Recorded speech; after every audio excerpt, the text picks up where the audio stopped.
Hi guys, welcome back to Spotfy channel.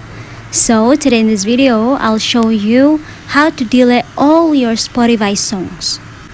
But as always, before you continue this video, I hope you like, comment, and subscribe to support this channel, and don't forget to hit the notifications bell.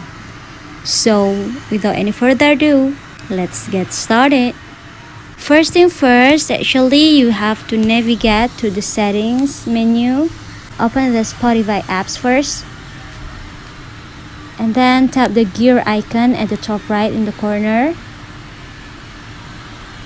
After that, in this page you have to scroll it down, and when you see storage here, you have to tap on it. To delete all Spotify songs on your account, you have to tap on clear cache and confirm the deletion. Tap on clear cache again. And if you're done, you can also remove all your songs you have downloads and tap on remove. So yeah guys, just it. Thanks for watching this video. Don't forget to leave your comment in the column below.